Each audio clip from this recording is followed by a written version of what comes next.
Hello everyone and welcome to another episode of Sound Design Lab. I'm your host Jacobo, and today I'm going to be taking you through a very special take on a sub bass, which is really more like a wobble or a bass noise, but it can be used as an 808 or an underlying sub noise for your music. A good example of this in a song would be LOJ's new album or EP up on SoundCloud, which I definitely recommend checking out because it's pretty dang good. So without further ado, this is what we're going to be making today.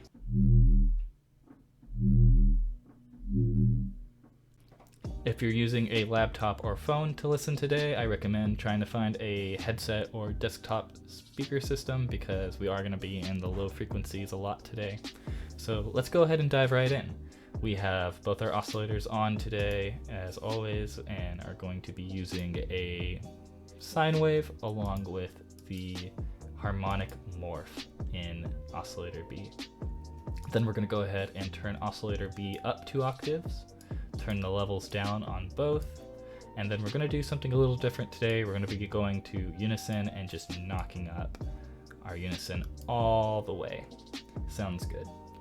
Then we're going to go ahead and go to our LFO and just take it to the second line right here, and then we're going to bring this line up to the bottom of the third box on the first line, and then we're going to go ahead and bring this up to the bottom, this dot right to where it intersects the bottom of the first box on the line to the right of the middle line right here.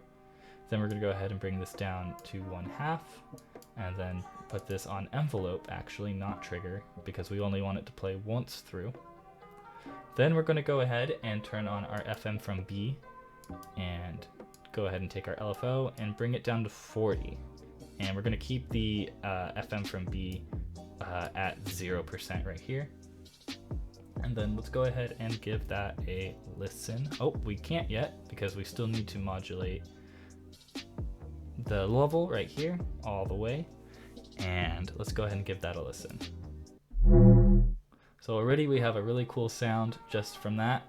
But we're not done yet. We're actually going to get a little more movement out of it by turning on our filter and going to the low peak 12, and then we're going to go ahead and type 90 in for the cutoff, and then turn our our LFO on for it and bring that down to, let's do 17, and then we're going to go ahead and bring our resonance up to 30 to get that nice little right there. And that gives us a really cool womp noise. And if you want to go ahead and use this sound as is, I mean, there wouldn't be anything wrong with that. Just need a little bit of EQ. But we're going to add a little bit more to it by going into our effects chain and turning on the distortion. And we're going to go ahead and bring our distortion up to about 40. And that's going to give a lot of noise, but we can take care of that. But we want to go ahead and turn on our phaser. And we're going to go ahead and bring the rate down for our phaser. We're going to go ahead and bring the depth up to 95%. We're going to bring the frequency all the way down. And then we're going to go ahead and put the feedback on 44 and the phase on 99 degrees. That's going to mix it up a little bit more. And to get rid of all that noise up on top, we're going to go ahead and do a roll off on the right side of the frequency filter, and we're going to go ahead and bring that down to 180. Well, bam, and we're going to bring this down to 45. And then, so you can either use this sound or turn it all off and use this louder version. But I wanted it a little bit more subtle so that it wouldn't take away from the rest of the sound, so I added in this effect chain. Either way, we have this really sick sound that we can use in our wonky bass music, and I'm a big fan of it.